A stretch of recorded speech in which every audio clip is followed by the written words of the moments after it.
आज शरद पवार या युतीच्या व्यासपीठावर असणार आहेत का? एनसीपी या युतीत असणार आहे?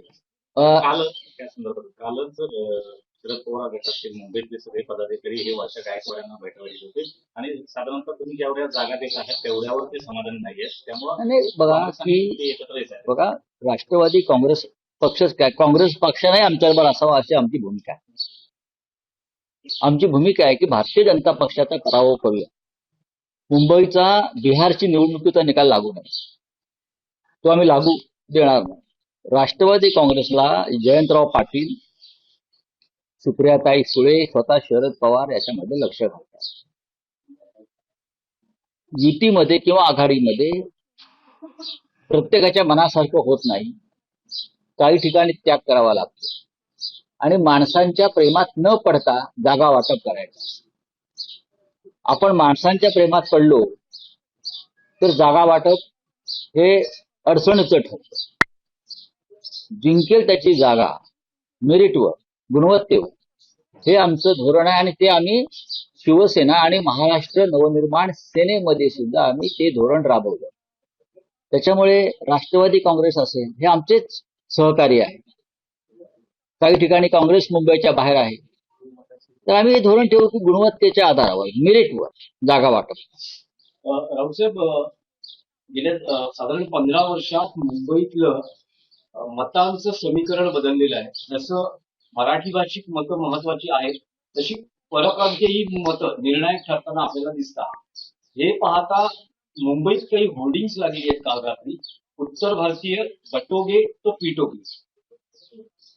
हे भारतीय जनता पक्षाचं आणि शिंदे गटाचं काम आहे. उत्तर भारतीयांना, हिंदी भाषिकांना अस्वस्थ करण्याचे. त्यांना कोणीही मारलेलं नाही उत्तर भारतीयांना. आणि कोणी जे मुंबईचे नागरिक म्हणून इथे उपस्थित आहेत किंवा इथे राहत आहेत, मुंबईचे नागरिक म्हणून, मुंबईकर म्हणून, मी मुंबईकरचा नारा माननीय उद्धव साहेबांनी दिला होता ना. पण जो मराठी माणसाच्या एकजुटीमुळे जो पोटात काही लोकांच्या भीतीचा गोळा आलेला आहे, ते अशा प्रकारचं दुहीचं राजकारण करत आहे.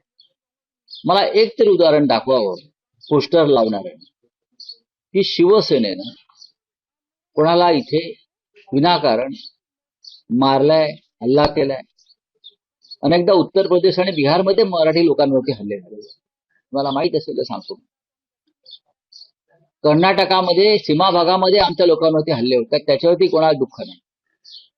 केलंय का? एकनाथ शिंदेने साधा निषेध तरी केलाय का? बेळगावामध्ये गेल्या 2 वर्षांमध्ये मराठी माणसांवर 212 निर्घृण हल्ले झालेले आहेत. माझ्या आकडे आहेत. तुरुंगात टाकले लोकांना मराठीचा झेंडा फडकवला म्हणून. काय सांगतात शिंदे आणि भारतीय जनता पक्ष? एकदा तरी निषेध केलाय का मुख्यमंत्र्यांनी किंवा उपमुख्यमंत्र्यांनी की बेळगावामध्ये, सीमा भागामध्ये मराठी माणसांवरती जो अन्याय अत्याचार होतोय, त्यांना मराठी जगायचंय, मराठी म्हणून, मराठी भाषा त्यांना हवी आहे म्हणून हे हल्ले होत आहेत. आणि इथे उत्तर भारतीयांना पिटोगे, काय बटेगे तो पिटोगे चाललेलं आहे. आधी लोकसभा आणि विधानसभेत बटेगे तो कटेगे होतं.